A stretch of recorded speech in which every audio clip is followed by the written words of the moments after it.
अज्ञानतिमिरान्धस्य ज्ञानाञ्जनशलाकया चक्षुरुन्मीलितमेन तस्मै श्रीगुरवे नमः।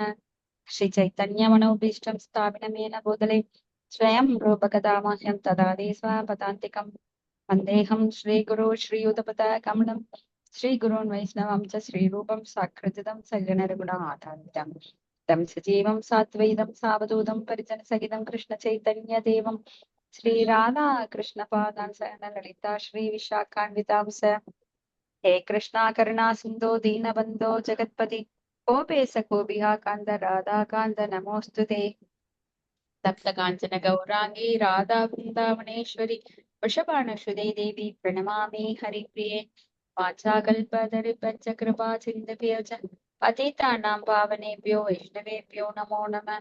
श्रीकृष्ण चैतन्य प्रभु नित्यानंद श्री अद्वैत गदाधर श्रीवासादि गौरभक्तवृंदा हरे कृष्णा कृष्ण कृष्णा हरे हरे हरे राम राम राम हरे हरे नारायणं नमस्कृत्यं नरं चैव नरोत्तमं देवीं सरस्वतीं व्यासं ततो जयमुदीरयेत् नष्टप्रायेषु अभद्रेषु नित्यं भागवत सेवया भगवती उत्तमश्लोके भक्तिर्भवति नैष्ठिकी कं करोति वाचालं पुंगुं लङ्काय देग्रं यत्कृपात् वन्दे श्रीगुरुं दीनतारिणं परमानन्दं माधवं श्रीचैतन्येश्वरम् ॐ नमो भगवते वासुदेवाय ॐ नमो भगवते वासुदेवाय ॐ नमो भगवते वासुदेवाय।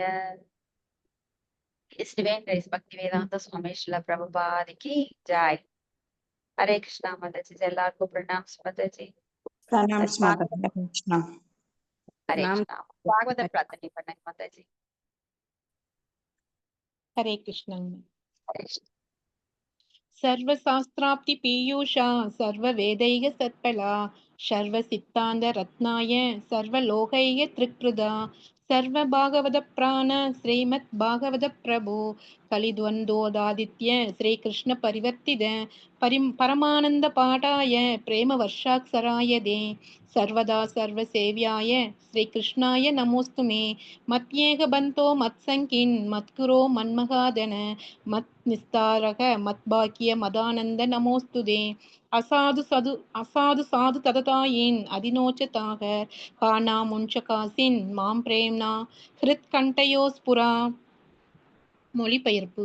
ஓ எல்லா வேத இலக்கியங்களிலிருந்தும் கடைந்தெடுக்கப்பட்ட அமிர்தமே, வேதங்களின் மிக முக்கியமான ஆன்மீக பழமை மற்றும் எல்லா தத்துவங்களின் முடிவுகளான ஆபரணங்களை கொண்டவரே, உலக மக்களுக்கு ஆன்மீக பார்வையை கொடுப்பவர் மற்றும் வைஷ்ணவர்களின் உயிர் மூச்சாக விளங்குபவரே, பகவானே, நீர் கலியுகத்தின் இருளை போக்குவதற்காக உதித்த சூரியன். உண்மையில் நீர் எங்களிடம் திரும்பி வந்த கிருஷ்ணர். ஓ ஸ்ரீமத் பாகவதமே, உங்களுக்கு என் பணிவான வணக்கங்கள். உங்களை படிப்பவர்கள் உன்னத ஆனந்தத்தை அடைவார்கள், ஏனெனில் உங்கள் எழுத்துக்கள் அவர்களுக்கு தூய பக்தி தொண்டை பொழிகின்றது. நீங்கள் பகவான் கிருஷ்ணரின் அவதாரமாக இருப்பதால் எப்போதும் அனைவரும் உங்களுக்கு தொண்டு புரிய வேண்டும்.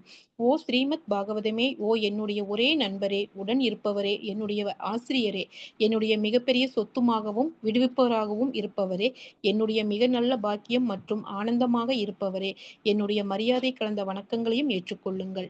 ஓ ஸ்ரீமத் பாகவதமே, புனிதமற்றவருக்கும் புனிதத்தை வழங்குபவரே, மிகவும் வீழ்ச்சியடைந்தவர்களை உயர்த்துபவரே, என்னை எப்போதும் கைவிட வேண்டாம். கிருஷ்ணருக்கான தூய பக்தி தொண்டருடன் எப்போதும் என் இதயத்திலும் தொண்டையிலும் தோன்றுவீராக. அறிவோம் தத்சத். ஹரே கிருஷ்ணாங் Mataji. Thank you Mataji. Hare Krishna. Thank you Mataji. His Divine Grace Bhaktivedanta Swami Srila Prabhupada की जय। ओम नमो भगवते वासुदेवाय ओम नमो भगवते वासुदेवाय ओम नमो भगवते वासुदेवाय। இப்ப வந்து நம்ம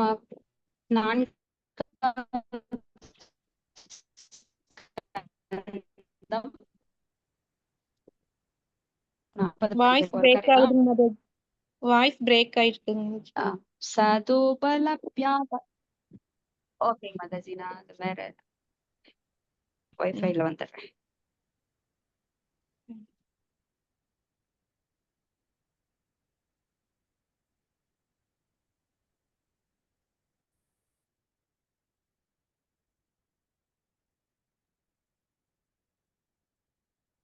ஹரே கிருஷ்ணா, இப்ப கேக்குதுங்களா? கிளியரா கேக்குது. ஓகே. சதுபலப்யாகதம் ஆத்மயோனிம் சூராசூரே சைரபிவந்திதாங்கிரிஹி உத்தாய சக்ரே சிரசாபிவந்தனம் அர்ஹத்தம கஷ்ய யதைவ விஷ்ணு. ஹரே கிருஷ்ணா. மாதாஜி மொழிபெயர்ப்பு நாங்க நேற்று மொழிபெயர்ப்பு போல ஒரு படிச்சோம். இன்னைக்கு திரும்ப எல்லாம் படிச்சிடலாங்களாங்க மாதாஜி? படிங்க மாதாஜி. சரிங்க மாதாஜி. மொழிபெயர்ப்பு. சிவபெருமானின் திருவடி தாமரைகளோ தேவர்களாலும் அசுரர்களாலும் துதிக்கப்படுகின்றன. அத்தனை மேன்மை மிக்கவராக அவர் இருந்தும் தேவர்களுடன் சேர்ந்து பிரம்மதேவனும் வருகை புரிந்ததை கண்டவுடன் விரைந்து எழுந்து பிரம்மதேவனின் திருவடி தாமரைகளை எவ்வாறு வாமனதேவர் காச்சியப்ப முனிவருக்கு தனது மரியாதை மிக்க வந்தனங்களை தெரிவித்தாரோ அதுபோன்று சிவபெருமானும் தனது தலை தாழ்ந்து அவரது திருவடி தாமரைகளை தொட்டு வணங்கி தனது மரியாதையினை தெரிவித்தார். பொருளுரை. காச்சியப்ப முனிவரோ உயிர்களின் பிரிவை சேர்ந்தவர். அவருக்கு பகவான் விஷ்ணுவின் அவதாரமான வாமனதேவர் என்னும் உன்னதமான புதல்வர் பிறந்தார். இவ்வாறு பகவான் விஷ்ணு முழுமுதற் கடவுளாக இருந்த போதிலும் அவர் காச்சியப்ப முனிவருக்கு தனது மரியாதையினை தெரிவித்தார். அதுபோல் பகவான் கிருஷ்ணர் குழந்தையாக இருந்த பொழுது அவரது தாய் தந்தையரான யசோதைக்கும் நந்ததேவருக்கும் தனது மரியாதைக்குரிய வந்தனங்களை தெரிவித்தார். மேலும் குருஷேத்திர யுத்த களத்தில் பகவான் கிருஷ்ணர் மகாராஜா யுதிஷ்டரின் பாதங்களை தொட்டு வணங்கினார். ஏனெனில் யுதிஷ்டர் பகவானை காட்டிலும் மூத்தவர் ஆவார்.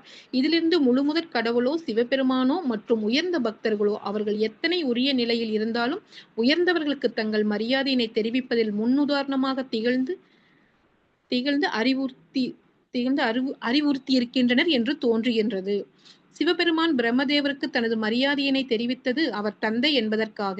இதுபோன்று தந்தை என்ற காரணத்திற்காகவே வாமனதேவரும் காச்சியப்ப முனிவருக்கு தனது மரியாதையினை தெரிவித்தார். ஹரே கிருஷ்ணாங்க மாதாஜி. தேங்க்யூங்க மாதாஜி. தேங்க்யூ மாதாஜி. அப்போ பகவானே மனித ரூபத்தில் பிறந்தாலும் என்ன பண்றாருன்னா யாசரித ஸ்ரேஷஸ் தத்தத் ஏவேத ரோஜனஹ சயத் பிரமாணம் குருதே லோகஸ்தத் அனுவர்த்ததே. அத லோக சங்கரக பர்பஸ்க்காக. இது லோக சங்கரக அப்படின்னா இந்த லோகம் அப்படின்னா இந்த உலகங்களில் கடைபிடிக்க வேண்டிய கடமைகள் சில இருக்கு. அதாவது பெரியவர்களுக்கு, மூத்தவர்களுக்கு, ஆச்சாரியர்களுக்கு நாம் உரிய மரியாதையை தர வேண்டும். அப்ப பெற்றோர்களுக்கு கண்டிப்பா மரியாதை தரணுங்கிறத பகவான் மனித ரூபத்தில் வந்தாலும் அவர் அவதரிக்க வேண்டிய அவசியமே கிடையாது. ஆனாலும் சில பக்தர்களை அவர் தாய் தந்தையராக ஏற்றுக்கொள்கிறார். ஏன்னா அவங்களுடைய விருப்பத்தை நிறைவேற்றுவதற்கு. ஏன்னா அவங்க பல ஆயிரம் ஆண்டு காலங்கள் தவம் இருந்து பகவானையே மகனாக பெற்றுக்கொள்ள வேண்டும் என வசுதேவர், தேவகி அவங்க எல்லாம் விரும்பினாங்க. அதனால 3 பிறப்புல அவங்களுக்கு திருப்பி மகனா வந்தார். சோ அப்போ இருக்கும்போது அவர் தனது கடமைகளை செய்தார். ஏன்னா உயர்ந்த ஒருவர் எந்த செயல்களை செய்கிறாரோ அதைத்தான் சமுதாயம் பின்பற்றும். அதனால பகவானே அவ குருவை ஏத்துக்கிட்டார். அவருக்கு எல்லா கலைகளும் கைவந்த கலை. அவர் அந்த கலைகளை என்னைக்குமே மறக்கிறது கிடையாது. ஏன்னா மறதிங்கிறது பந்தப்பட்ட ஆத்மாக்களுக்கு மட்டும்தான், கட்டுண்ட ஆத்மாக்களுக்கு. பகவானோ கட்டுப்படாதவர். அவர் மிக உயர்ந்த ஜீவராசி. ஆத்மாக்களுக்கு எல்லாம் ஆத்மா. அவர் உயர்ந்த ஆத்மா. அப்படி இருக்கிறப்போ அவர் எதுக்காக போய் சாந்தி பிடிமுனிகிட்ட விறகெல்லாம் பொறுக்கி அவருக்கு சேவைகள் செய்து அவர் பாடங்களையெல்லாம் 64 கலைகளை 64 நாட்களில் கற்றுக்கொண்டார் அப்படின்னா, ஏன்னா அவர் இந்த லோகத்திற்கு மக்களுக்கு ஒரு முன்னுதாரணமாக திகழ்கின்றார். யதா ராஜா ததா பிரஜா. ராஜா எப்படியோ பிரஜைகள் அப்படியே. நாளை பின்ன அவங்க சொல்லக்கூடாது இல்லையா, கிருஷ்ணர் அப்படி பண்ணினார் நாங்களும் பண்றோம் அப்படின்னு. அதனால எல்லாரும் குருவை ஏத்துக்கணும், பெற்றோருக்கு மரியாதை தரணும்னு. அது மாதிரிதான் இங்க வாமன தேவர் கஷ்யப்பருக்கு எப்படி மரியாதை தெரிவித்தார். அதே போல கிருஷ்ணராக அவதரித்த போது யசோதை அன்னைக்கும் நந்ததேவருக்கும் ஒரு சமயம் நந்ததேவருடைய செருப்பை தலையில தூக்கிட்டு சின்ன குழந்தை எவ்வளவு அழகா நடக்கும், தத்தி அது மாதிரி நடந்து போய் ரொம்ப பாரமாமா இந்த செப்பல் தலையில சுமக்க முடியாத மாதிரி கொண்டு போய் தந்தையிட்ட கொடுக்கிறார். சோ இது எல்லாம் பகவான் செய்ய வேண்டிய அவசியமே கிடையாது. ஏன்னா பகவானை விட உயர்ந்தவர் யாருமே கிடையாது. ஏன் பகவான் எல்லாருக்கும் மரியாதை செலுத்துகிறார். அது போல இங்க சிவபெருமான் அவரும் மரியாதை செலுத்துறார் பிரம்மதேவருக்கு. ஏன்னா பிரம்மதேவரை விட உயர்ந்தவர் சிவபெருமான். ஆனாலும் அவர்கிட்ட கொஞ்சம் கூட அகங்காரம் கிடையாது. நம்ம என்ன படிச்சிருக்கோம் சிஷ்டாஷ்டகத்துல? அந்த ஸ்லோகம் யாராவது சொல்லுங்க. ஸ்லோகம் மாதாஜி.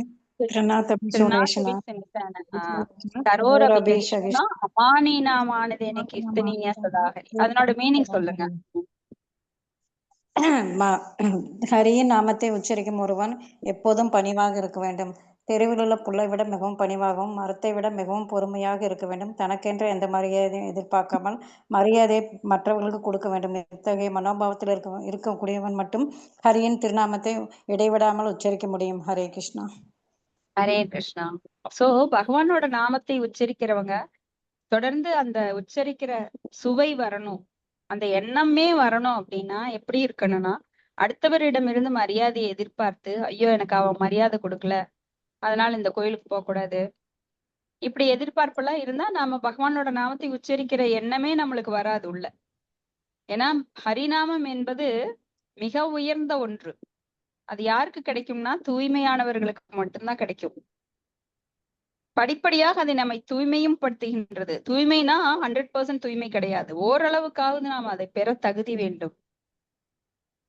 இல்லைன்னா நம்மளுக்கு ஹரிநாமம் கூட கிடைக்காது. ஹரிநாமத்துல ஒரு சுவை வளராது, பக்தர்கள் சங்கம் கிடைக்காது. அதனால டேஸ்ட் போயிரும், இதை விட்டு வெளியில போயிருவோம். அடுத்தது ஸ்லோகம் 41. ததாபரே சித்த கணா மகர்ஷிபிர் ஏவை சமந்தாத் அனுநீலஹோ லோகிதம் நமஸ்கிருத பிராக சசாங்க சேகரம் கிருத பிராணாமம் பிரஹசன் இவாத்மபு. ஹரே ஹரே கிருஷ்ணா. கிருஷ்ணா. படிக்கிறேன் படை மாதாஜி. படை மொழிபெயர். சிவபெருமானுடன் அமர்ந்திருந்த நாரதர் உள்ளிட்ட அனைத்து முனிவர்களும் தமது மரியாதைக்குரிய வந்தனங்களை பிரம்மதேவனுக்கு சமர்ப்பித்தனர். இவ்வாறு அனைவராலும் வணங்கப்படப்பட்ட பிறகு புன்னகையுடன் பிரம்மதேவன் சிவபெருமானிடம் கூறத் தொடங்கினார். பொருளுரை. பிரம்மதேவனின் புன்னகைக்கு காரணம் இங்கு கூறப்படுகிறது. சிவபெருமான் எளிதில் திருப்தி அடைபவர் மட்டுமல்ல, எளிதில் சினம் கொள்வோரும் கூட என்பதை பிரம்மதேவன் நன்கு அறிவார். சிவபெருமான் தனது மனைவியை இழந்ததினாலும் தட்சனால் அவமானப்படுத்தப்பட்டதினாலும் சினம் மிகுந்தவராக இருப்பார் என்று பிரம்மதேவன் முதலில் அஞ்சினார். அந்த அச்சத்தை மறைப்பதற்காகவே அவர் புன்னகை பூத்து சிவபெருமானிடம் பின்வருமாறு உரையாடினார். ஹரே கிருஷ்ணா மத்தாஜி. தேங்க்யூ மத்தாஜி. தேங்க்யூ மத்தாஜி. இப்ப பிரம்மதேவர் தேவர்கள் எல்லாம் போய் சிவபெருமானை பார்த்து அவரை சமாதானப்படுத்தி மன்னிப்பு கேட்கறதுக்காக போறாங்க. ஏன்னா தக்ஷனோட யாகத்துல அவங்க கலந்துகிட்டதுனால அவங்களுக்கு ஒரு வைஷ்ணவ தோஷம், பெரும் பகுதி தக்ஷனால வந்தது அப்படின்னாலும் அவங்களுக்கும் அதுல பங்கு இருக்கு வைஷ்ணவ அபராதத்துல. சோ எல்லாரும் போயிருக்காங்க அங்க. அப்போ சிவபெருமான் ரொம்ப உக்கிரமா இருப்பாரு அப்படின்னு எல்லாம் நினைச்சுக்கிட்டு போறாங்க. ஆனா சிவபெருமான் அமைதியா தான் இருக்காரு அந்த இடத்துல. சோ இப்ப பிரம்மதேவர் பேச போறார். ஸ்லோகம் 42. பிரம்மோ வாச்ச ஜானே த்வாமீசம் விஸ்வஸ்ய ஜகதோ யோனி பீஜயோக சக்தே சிவஸ்ய பரம் தத் பிரம்ம நிரந்தரம். ஹரே கிருஷ்ணா. ஹரே கிருஷ்ணா மத்தாஜி. படி. மொழிபெயர்.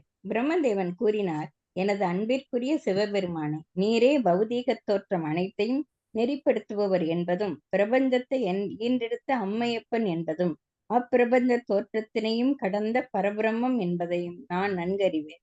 நான் உம்மை இவ்வாறே அறிகிறேன். பொருளுரை.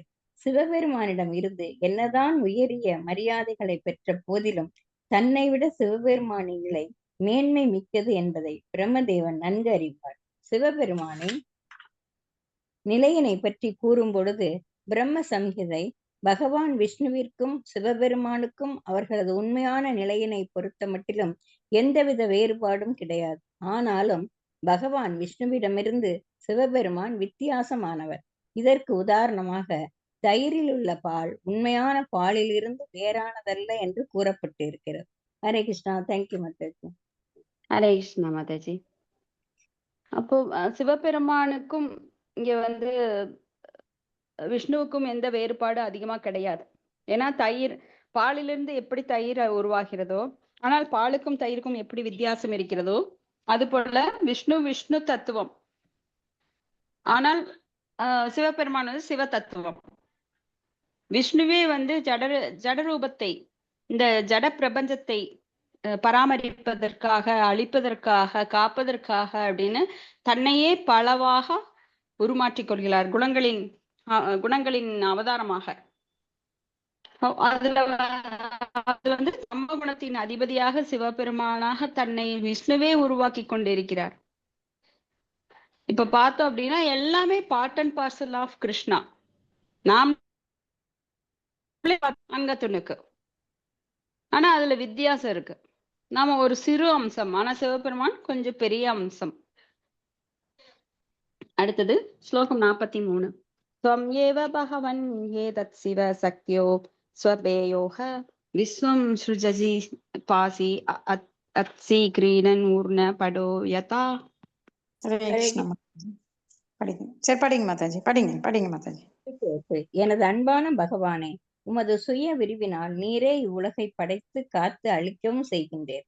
எது போல் என்றால், சிலந்தி எவ்வாறு தனது மெல்லிய வலையினை படைத்து காத்து அழிக்கின்றதோ அது போன்று பொருளுரை. இச்சுலோகத்தில் உள்ள சிவசக்தி எனும் வார்த்தையினை நோக்குக. சிவ என்பதற்கு மங்களம் என்றும், சக்தி என்பதற்கு ஆற்றல் என்றும் பொருளாகும். பரமபுருஷ பகவானுக்கு எத்தனையோ சக்திகள் உள்ளன, அனைத்தும் மங்களமானவே ஆகும். பிரம்மா, விஷ்ணு, மகேஸ்வரன் மூவரும் குண அவதாரங்கள், அதாவது ஜட குணங்களின் அவதாரங்கள் என்று அழைக்கப்படுகின்றனர். பௌதீக உலகில் நாம் இப்பல்வேறு அவதாரங்களையும் பல்வேறு பார்வை கோணங்களினால் ஒப்பிட்டு பார்க்கிறோம். ஆனால் இவர்கள் எல்லாம் பரம மங்களத்தின் விரிவானபடியினால் ஜட இயற்கையின் ஒரு குணம் மற்றொரு குணத்தை விட உயர்ந்தது அல்லது தாழ்ந்தது என்று சில நேரம் நாம் கருதினாலும் கூட இவ் அவதாரங்கள் அனைத்தும் மங்களமானவர்களுக்கு உரியது. தமோ குணம் அல்லது அறியாமை குணமானது பிற இரண்டு குணங்களை காட்டிலும் கீழானது என்று கருதினாலும் கூட உயர்ந்த நோக்கில் அதுவும் கூட மங்களமானது. இதற்கு எடுத்துக்காட்டாக அரசாங்கத்தின் கல்வித்துறையும் இருக்கிறது, குற்ற நீக்கத்துறையும் இருக்கிறது. ஆனால் வெளியே உள்ள பொதுமக்கள் குற்ற நீக்கத்துறையினை அமங்கலமானதாக கருதலாம் என்றாலும் அரசாங்கத்தின் பார்வையில் குற்ற நீக்கத்துறையும் கல்வித்துறையினை போன்று முக்கியமானதே. அதனால்தான் அரசு இரண்டு துறைகளுக்கும் எந்தவித வேறுபாடும் இன்றி சமமாக நிதி அளிக்கிறது. ஹரே கிருஷ்ணா. தேங்க்யூ மாதாஜி. ஹரே கிருஷ்ணா மாதாஜி. தேங்க்யூ மாதாஜி. ரொம்ப அழகான எடுத்துக்காட்டு ஸ்ரீல பிரபுபாதர் எவ்வளவு அழகா புரிய வைக்கிறார் பாருங்க.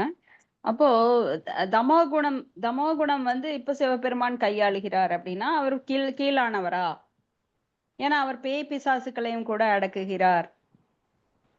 பிரேதாத்மாக்களுக்கு அவர் அமைதிப்படுத்துறார். அவர் இல்லைன்னா என்னாகும்? எப்படி இந்த ஒரு குற்றத்துறை இல்லைன்னு வைங்க, ஒரு நாட்டுல, இந்தியால வந்து சட்டங்களை தவறாக பயன்படுத்துபவர்கள், கொலை குற்றம் செய்பவர்கள், திருடுபவர்கள், கற்பழிப்பவர்கள், இவங்களுக்கெல்லாம் ஒரு துறையே இல்லை. யார் வேணா எப்படி வேணா நடந்துக்கலான்ட்டு விட்டுட்டா, அரசாங்கம் விட்டுட்டா இந்த நாடு எப்படி இருக்கும்? தாறுமாறா இருக்கும் இல்லைங்களா? அப்போ அது போலத்தான் தமோ குணத்தை ஆள்பவரான சிவபெருமான் இல்லை என்றால் அந்த இடத்துல எப்படி இருக்கும்? அப்ப பேய் பிசாசுகள் எல்லாம் கட்டவிழ்த்து விடும்போது யாருமே இங்க வந்து நிம்மதியா இருக்க முடியாது. எல்லார் வீட்லயும் பேய் நடமாடும் இல்லைங்களா? அப்போ இங்க வந்து எல்லாமே இங்க மங்களகரமானது. குணங்கள் வந்து நாம தமோ குணம் கீழானது, சத்துவகுணம் மேலானது அப்படின்னு பேசிக்கிட்டாலும் கூட எப்படி வந்து ஒரு அரசாங்கத்தில் கல்வித்துறை, குற்ற நீக்கத்துறை, இப்ப வந்து கிளீனிங் அப்படின்னு வச்சுக்கலாம், டிச்சு கழுறது, அதெல்லாம் வந்து மோசமான துறை, ஐயா அது வேண்டவே வேண்டாங்க அப்படின்னு சொல்லிட்டா எல்லா தெருவுலையும் டிச்சு என்ன ஆகும்? அப்படியே அடைச்சு கிடக்கும், நாற்றம் எலும்பி கிடக்கும். அங்க கொசு, புழுக்கள், வைரஸ், பாக்டீரியா இதெல்லாம் எங்கே தலை தெரிச்சிருக்கும். அப்போ அதெல்லாம் முக்கியமான துறை. ஆனா அருவருப்பா இருக்கும், கிட்ட போனா அருவருப்பா இருக்கும். ஆனா அது இல்லாம இருக்க முடியுமா? அந்த துறை இல்லைன்னா என்ன ஆகும்? அது போலத்தான் இங்க சிவபெருமான் தமோகுணத்தை ஆள்கிறார் என்றால் அவர் கீழானவர் கிடையாது, அவர் மேன்மையானவர். அதற்குரிய அதிகாரி, இப்ப அதுக்குரிய ஒரு மினிஸ்டர் வர்றாரு, குற்றவியல் துறை இல்ல சுகாதாரத்துறை, அவங்க வர்றாங்கன்னா ஐயோ அவங்க மோசமான துறை, அதனால அவங்கள ஒதுக்கிடலான்னு ஒதுக்குவாங்களா? அவங்களுக்கும் எல்லாரும் சமமாதான் மற்ற மினிஸ்டருக்கு மாதிரியே கும்பிடு போடுவாங்க, மாலை போடுவாங்க, மரியாதை பண்ணுவாங்க. அடுத்தது ஸ்லோகம் 44. त्वमेव धर्मार्थ तुकाभि बत्तये दशेयन सूत्रेण ससर्जितात्वरम् त्वयैव लोके अवशीदाश्च चेतवो यान् ब्रह्मणा श्रद्धते திருதவிரதாக. ஹரே கிருஷ்ணா. ஹரே கிருஷ்ணா மாதாஜி. மொழிபெயர்ப்பு பொருள் தெய்வ திரு ஆஷா பக்தி வேதாந்த சிவ பிரபுபாதற்கு ஜெய். எனது அன்பிற்குரிய பகவானே, தாங்கள் அறிமுகப்படுத்திய கேள்விகளுக்கு தக்கனை செயல் முதல்வராக்கினீர். இதன் மூலம் ஒருவன் தர்ம செயல்களின் நன்மைகள் மற்றும் பொருளாதார வளர்ச்சியின் பயன்களை பெறலாம். தங்கள் ஒழுங்குமுறை விதிகளின் கீழ் 4 வகையான வர்ணாசிரம தர்மங்கள் மதிக்கப்படுகின்றன. ஆகையினால் அந்தணர்கள் இம்முறையினை கடுமையாக பின்பற்றி உறுதி மேற்கொண்டுள்ளனர். பொருளுரை. வேத முறைகளான வர்ணாசிரம ஆசிரமமும் புறக்கணிக்க முடியாதவை. ஏனெனில் இத்தர்மங்கள் முழுமுதல் கடவுளினால் மனித இனத்தின் சமுதாயம் மற்றும் சமய முறைகளின் மேன்மைக்காக உருவாக்கப்பட்டவை. புத்திமான்களின் பிரிவை சேர்ந்த அந்தணர்கள் இவ்வொழுக்க முறை விதிகளை கடுமையாக பின்பற்றுவதற்குரிய உறுதியினை மேற்கொள்ள வேண்டும். கலியுகத்தின் மனப்பாங்கான வர்ணாசிரம தர்மங்களை கடைபிடிக்காத பிரிவுகளற்ற சமுதாயத்தினை அமைப்பது என்பது நிறைவேற்ற முடியாத வெறும் கனவாகும். சமுதாய மற்றும் ஆன்மீக நெறிகளை அளிப்பதன் மூலம் பிரிவுகளற்ற சமுதாயம் அமைப்பது என்னும் யோசனை நிறைவேறாது. படைத்தவரின் திருப்திக்காக ஒருவன் வர்ணாசிரம தர்மங்களை கண்டிப்பாக கடைபிடித்தே தீர வேண்டும். இது பகவான் கிருஷ்ணரால் பகவத்கீதையில் 4 வர்ண முறையான அந்தணர், சத்திரியர், வைசியர் மற்றும் சூத்திரர் என்பது படைக்கப்பட்டது என்று கூறப்படுகிறது. உடலில் உள்ள பல்வேறு பாகங்கள் எல்லாம் சேர்ந்து எவ்வாறு உடல் முழுவதின் சேவையில் ஈடுபடுகின்றதோ அதுபோன்ற இத்தர்மத்தினுடைய ஒழுங்குமுறை விதிகளின்படி அவர்கள் செயல்பட்டு பகவானை திருப்திப்படுத்த வேண்டும். இங்கு குறிப்பிடப்பட்டிருக்கும் முழு உடல் என்பது முழுமுதற் கடவுளின் விராட் ரூபம் அல்லது பிரபஞ்ச வடிவமாகும். அந்தணர்கள், சத்திரியர்கள், வைசியர்கள் மற்றும் சூத்திரர்கள் என்பது பிரபஞ்ச வடிவமான பகவானின் வாய், கரம், வயிறு மற்றும் கால் போன்றவைகளாகும். சம்பூர்ணத்தின் தொண்டில் அவர்கள் அனைவரும் ஈடுபட்டிருக்கும் வரை அவர்களது நிலைமை பாதுகாப்பானதாக இருக்கும். அவ்வாறில்லை எனில் அவர்கள் தங்களுக்குரிய நிலைகளில் இருந்து கீழே விழுந்து விடுவார். ஹரே கிருஷ்ணா மாதாஜி. நன்றி மாதாஜி. தேங்க்யூ மாதாஜி. ரொம்ப முக்கியமானது வர்ண ஆசிரமம் அப்படிங்கறத பத்தி இங்க சில பிரபுபாதர் பொருளுரையில சொல்றாரு. அப்ப இங்க வேள்வி செய்யும் போது அந்தணர்கள் மிக முக்கிய பகுதியாக அவங்க சத்தியத்தை நிலைநாட்டுவதற்காக வேள்விகளில் அவங்க தான அர்ப்பணிப்புகள் எல்லாம் செஞ்சு தேவர்களை திருப்திப்படுத்தி அதன் மூலமாக அந்த யாக சக்கரம் ஒழுங்காக நடைபெற அவங்க உதவுறாங்க. அந்தணர்கள் பகவானுடைய தலைப்பகுதியில் வாய்ப்பகுதியிலிருந்து வந்ததுனால அவங்க மிக முக்கியமானவர்கள். அதனாலதான் கோ பிராமண ஹிதாயச்ச, பசுக்களும் பிராமணர்களும் பகவானுக்கு மிகவும் பிரியமானவர்கள். ஏன்னா பகவானுடைய திருவாயிலிருந்து வந்த வேதங்களை எப்பொழுதும் ஓதிக்கொண்டிருப்பதால் பிராமணர்கள் பகவானுக்கு மிகவும் பிரியமானவர்கள். ஏன்னா அவங்க பகவானை மறக்கிறதே கிடையாது. ஏன்னா பகவானுடைய சொற்கள் வேற கிடையாது, பகவான் வேற கிடையாது. பகவான் சம்பந்தப்பட்ட எல்லாமே பகவானாக உருவகப்படுத்தப்படுகின்றது. அதனால பகவான்கிட்ட இருந்து வர்ற வேதங்கள், இப்ப நாம பாகவதம் படிக்கிறோம். பாகவதம் என்ன? அமல புராணம். அது பகவானோட இன்கார்னேஷன், சவுண்ட் இன்கார்னேஷன், ஒளி மூலமாக பகவான் நமக்கு இப்போ பிரதிபலிக்கிறார். நம்ம பகவானோட நெருங்கிய தொடர்புல இருக்கிறோம்.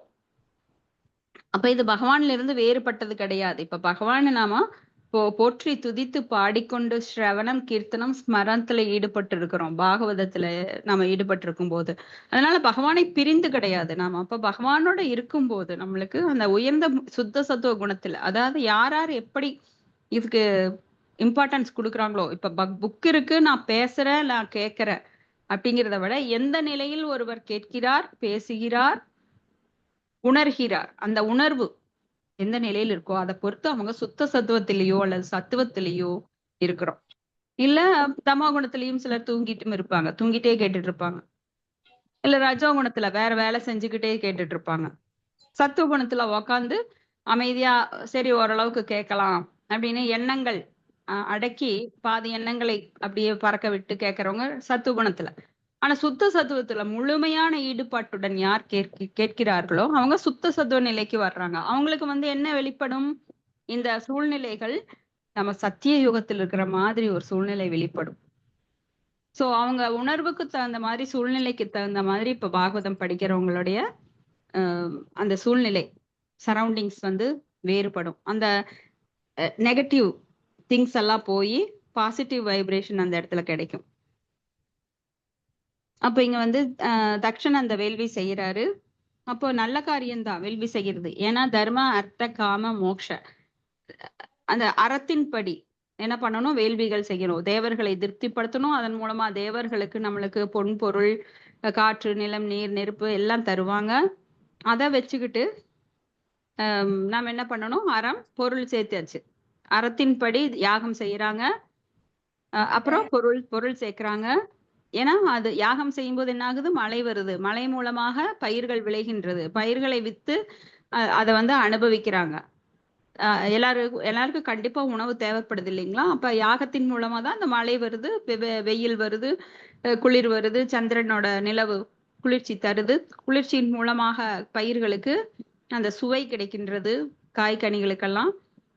அப்ப இப்படியே யாக சக்கரம் சுழன்று கொண்டிருக்கிறப்போ அதெல்லாம் வித்து அவங்க என்ன பண்றாங்க, பண்ட பரிமாற்று முறையில் இல்லை இப்பெல்லாம் வித்து நம்ம வந்து அதை அனுபவிக்கிறோம், நம்ம ஆசைகளை பூர்த்தி செய்வதற்காக. அதான் காம, தர்ம அர்த்த காம.